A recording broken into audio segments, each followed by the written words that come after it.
হযরত ওমর ফারুক রাদিয়াল্লাহু তাআলা আনহু গালিবান এই হাদিসটা riwayat করেছেন। উনি বলেন বাইনামা ইনদা রাসূলিল্লাহ সাল্লাল্লাহু আলাইহি ওয়াসাল্লাম, আমরা নবীজির কাছে এভাবে বসা ছিলাম, হঠাৎ করে একজন নওজোয়ান লোকের আগমন ঘটল। নওজোয়ান লোকটার কন্ডিশন কেমন? আগন্তুকের বর্ণনা দিতে গিয়ে রাবি বর্ণনা করেন যে তার মাথার চুলগুলি একদম কিচকিচে কালো, আর পরনের পোশাক ছিল একদম দবদবে সাদা, কোনো রকমের ময়লা টয়লা ছিল না। এই লোকটা এসে সরাসরি নবী আলাইহিস সালামের সামনে এসে বিল মুওয়াজাহাত একেবারে মুখোমুখি বসে পড়লেন। এরপরে পয়গম্বরকে সালাম দিলেন, এরপরে পয়গম্বরের রানের উপরে হাত রাখলেন, এরপরে নবীজিকে উপর্যুপরি প্রশ্ন করা শুরু করলেন। সাহাবায়ে কেরাম বলেন, এই লোকটার কারবার দেখে আমরা সবাই হতবাক। লা ইয়ারিফুহু মিন্না আহাদুন ওয়ালা ইউরা আলাইহি আসরুস সাফার, আমরা কেউ তাকে চিনি না, তাতে মনে হয় লোকটা অনেক দূরের হবে, অথচ তার চেহারাতে, তার শরীরে, তার কাপড়ে সফরের কোনো ভাব নেই, তাতে মনে হয় লোকটা খুব কাছের হবে। তাহলে কাছের হলে কেউ না তো কেউ চিনব, দূরের হলে তো তার চেহারার ভিতরে, কাপড়ের ভিতরে সফরের কোনো না কোনো ছাপ থাকবে। এসে পয়গম্বরকে প্রশ্ন করা শুরু করলেন, মাল ঈমানু ইয়া রাসূলুল্লাহ ওয়া মাল ইসলামু ইয়া রাসূলুল্লাহ। এই দুইটা পর্যন্তই বলি, আর যেহেতু বলতে পারবো না আগানো দরকার নেই। প্রথমেই প্রশ্ন করলেন, ওগো নবীজি, ঈমান কি জিনিস? প্রশ্ন করার ভঙ্গিমায় মনে হচ্ছিল লোকটা কিছুই জানে না, নবীজির কাছ থেকে জানতে এসেছেন। নবী আলাইহিস সালাম তখন উত্তর করলেন, আন তুমিনা বিল্লাহি ওয়া রাসূলিহি। এরপরে লম্বা আরো কিছু বর্ণনা আছে। নবীজি যখন ঈমানের প্রশ্নের উত্তর দিলেন, ওই আগন্তুক তখন নবীজিকে লক্ষ্য করে বললেন, সাদাক্তা ইয়া রাসূলুল্লাহ, আপনি ঠিক বলেছেন ওগো নবীজি। এরপরে আবার জিজ্ঞাসা করলেন, মাল ইসলাম ইয়া রাসূলুল্লাহ, হুজুর ইসলাম কি জিনিস? নবী আলাইহিস সালাম তখন ইসলামের উত্তর দিলেন যে ইসলাম হলো যে কি বলে, ইসলাম হলো আনতাশহাদা আল্লা ইলাহা ইল্লাল্লাহ ওয়া আন তুকিমাস সালাত, এরকম লম্বা কথা বলে দিলেন। তখন ওই লোকটা বলে, সাদাক্তা ইয়া রাসূলুল্লাহ, তার মানে ইয়াসআলুহু ওয়া ইউসাদ্দিকুহু, নবীজিকে প্রশ্ন করে আর নবীজি উত্তর দিলে সেটাকে আবার সত্যায়িত করে। সত্যায়নের ভাব দেখে মনে হয় লোক তো আগের থেকেই জানা, নাইলে সত্যায়িত করলো কেমনে? লম্বা কথা। এ হাদিস জিবরাইল আমিন সব ঘটনা ঘটায় যখন চলে গেলেন, নবীজি শেষে গিয়ে বললেন, এই সাহাবী, এই যে একটা লোক আসলো, আমার কাছে বসলো, আমাকে উপর্যুপরি প্রশ্ন করলো, উত্তর দিলে সত্যায়িত করলাম, করলো, চলে গেল, তোমরা কি চিনেছো? এটা কে? সাহাবায়ে কেরাম উত্তর করলেন, না নবীজি, এটাকে তো চিনি নাই। নবীজি বললেন, হুয়া জিবরাইল। যে হাদিস, এই হাদিসের ভিতরে জিবরাইল আমিন নবীজিকেই জিজ্ঞেস করছেন। এখন প্রশ্ন হলো, ওগো নবীজি, আমাদের এই অনুষ্ঠানে হঠাৎ করে জিবরাইল আমিন এসে আপনাকে এতগুলি প্রশ্ন করে আপনি উত্তর দিলে সত্যায়িত করলো কেন? এই ঘটনাটা ঘটাইলো কেন? নবীজি বলেন, আতাকুম ইউআল্লিমুকুম দীনাকুম। জিবরাইল আমিন মূলত এই মুহূর্তে তোমাদের সামনে এসে আমাকে ঈমান, ইসলাম, ইহসান, মাতা তাকুমুস সাআ এই বিষয়ে প্রশ্ন করে তোমাদেরকে তোমাদের দ্বীন শিখায় গেল। প্রশ্ন করছে জিবরাইল আমিন, উত্তর দিয়েছেন মুহাম্মাদুর রাসূলুল্লাহ সাল্লাল্লাহু আলাইহি ওয়াসাল্লাম। যার কথা আল্লাহর কথা, যার কথা কার কথা? আল্লাহর কথা। আল্লাহ নিজেই বলেন, ওয়ামা ইয়ানতিকু আনিল হাওয়া ইন হুয়া ইল্লা ওয়াহয়ুন ইউহা। গুফতায়ে ও গুফতায়ে মাওলা বুয়াদ, গরচে আজ খুলকু মে আবদুল্লাহ বুয়াদ। নবীজির কথা আল্লাহর কথা, যদিও মুহাম্মদুর রাসূলুল্লাহর জবান থেকে বেরিয়েছে, বের হয়েছে নবীজির জবান থেকে, বলেছেন নবীজি, কিন্তু বলাইছেন কে? আল্লাহ। তো জিবরাইল আমিন প্রশ্ন করলেন, মাল ঈমান, ঈমান কি? নবীজি বললেন, ঈমান হলো আল্লাহর প্রতি বিশ্বাস, রাসূলের প্রতি বিশ্বাস, আখিরাতের প্রতি বিশ্বাস। এ হলো ঈমান। আমি কার প্রতি বিশ্বাস? আমার আল্লাহর প্রতি, রাসূলের প্রতি, নবীদের প্রতি, কিতাবের প্রতি, ফেরেশতাদের প্রতি, আখিরাতের প্রতি। এই জাতীয় ঈমানের লম্বা ফেহরিস্ত আছে, লিস্ট আছে, হাদিসে আছে। কোরআনে আছে, সেই লিস্ট আমাকে জানতে হবে, সেই লিস্ট আমাকে মানতে হবে। ঈমানের যেই লিস্ট দেওয়া হয়েছে, সেই লিস্টের একটার প্রতি যদি কারো বিশ্বাস না থাকে, তার যদি দুনিয়ার সব নেক কাজও করে ফেলে, জীবনেও কোনোদিন পরপারে জান্নাতের দেখা মিলবে না। মুহতারাম হাজিরিন, আমি আপনাদেরকে জিজ্ঞাসা করতে চাই, তাহলে এই গুরুত্বপূর্ণ জিনিস ঈমান আমাকে জানতে হবে। কথা বলেন না কেন? আমাকে জানতে হবে, চিনতে হবে, আনতে হবে, মানতে হবে।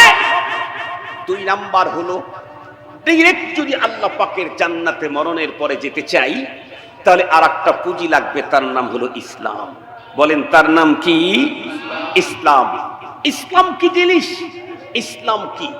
এই প্রশ্ন জিবরাইল আমিন নবীজিকে করেছিলেন, আর নবীজি সেই উত্তর জিবরাইল আমিনের সামনে দিয়েছিলেন।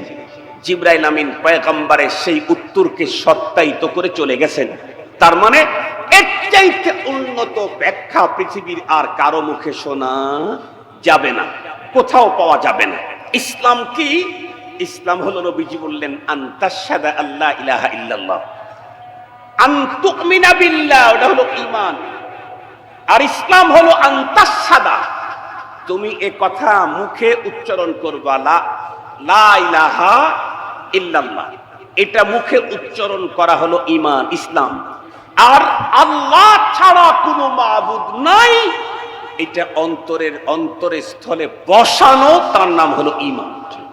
আমি আপনাদেরকে কথা বুঝাইতে পারছি? অন্তরের ভিতরে আল্লাহ বাদে আর কোনো মাবুদ নাই, এটা অন্তরে প্রতিস্থাপন করা হলো ঈমান। আর লা ইলাহা ইল্লাল্লাহ বলা, এটা কি? ইসলাম। কথা বলেন না কেন? এটা কি? ইসলাম। মুহতারাম হাজিরিন, শুধু এটা বলা ইসলাম? বলে না, ইসলাম আরো আছে। কি? আন তুকিমাস সালাহ, নামাজ কায়েম করা, এটা ইসলাম। যাকাত আদায় করা, এটা ইসলাম। হজ করা, এটা ইসলাম। মুহতারাম হাজিরিন, পর্দা করা, এটা ইসলাম। কোরআন পড়া, এটা ইসলাম। সত্য কথা বলা, এটা ইসলাম। ওয়াদা ঠিক রাখা, এটা ইসলাম। আউয়াবিন পড়া, এটা ইসলাম। তাহাজ্জুদ পড়া, এটা ইসলাম। চাষ পড়া, এটা ইসলাম। এগুলি সব হলো ইসলাম। তার মানে ঈমান হলো ভিতরের জিনিস, ইসলাম হলো বাইরের জিনিস। আমার ঈমানটাও হতে হবে পরিপূর্ণ, আর ইসলামটাও হতে হবে পরিপূর্ণ। আমি আমার অন্তরে 100% ঈমান আছে, পরিপূর্ণ, মাগার ইসলাম আমি মানি না। যেমন খুব ভালো করে বুঝবেন, ইসলাম, আমি মুসলিম হতে পারি না। কেমনে? নামাজ পড়ি না, রোজা রাখি না। রোজাকে অস্বীকার করলে তো ঈমানই শেষ। রোজাকে অস্বীকার করলে ঈমান শেষ। রোজা না রাখলে ঈমান শেষ হয় না। রোজা রাখি না, হজ করি না, যাকাত ফরজ হয়েছে দেই না, জিনা করি, চুরি করি, বাটপারি করি, লম্পটি করি, গুম করি, খুন করি, মানুষকে বকা দেই, অশ্লীল শব্দ ব্যবহার করি, এই সবগুলো আমরা যারা করি, তার মানে আমরা ইসলামকে মানতেছি না। খুব ভালো করে বুঝবেন।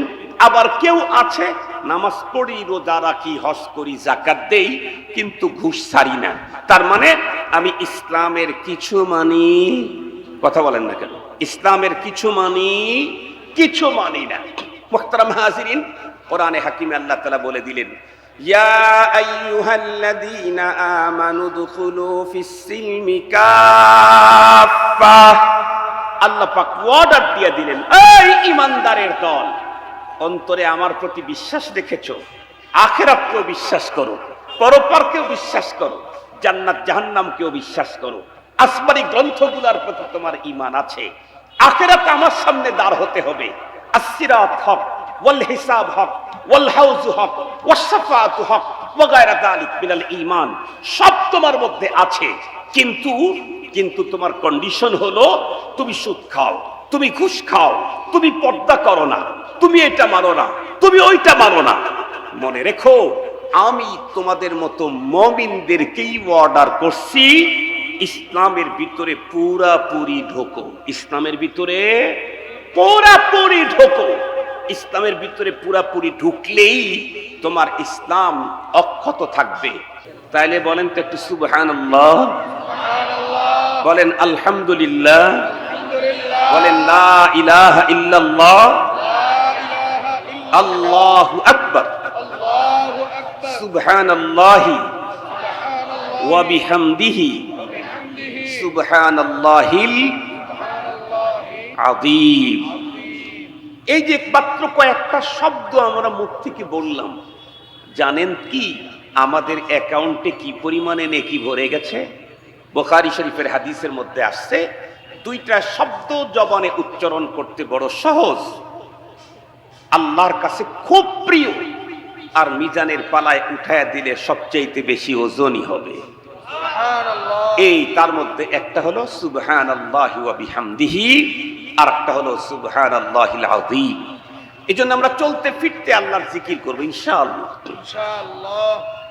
আরো সহজে বলি, ছোট্টবেলায় মর্নিং মক্তবে আমাদেরকে গ্রাম্য মুন্সিরা একটা কালিমা শিখাইছিল, আমানতু বিল্লাহি ওয়া মালাইকাতিহি ওয়া কুতুবিহি ওয়া রুসুলিহি ওয়াল ইয়াউমিল আখিরি ওয়াল কদরি খাইরিহি ওয়া শাররিহি মিনাল্লাহি তাআলা ওয়াল বা'থি বা'দাল মাউত।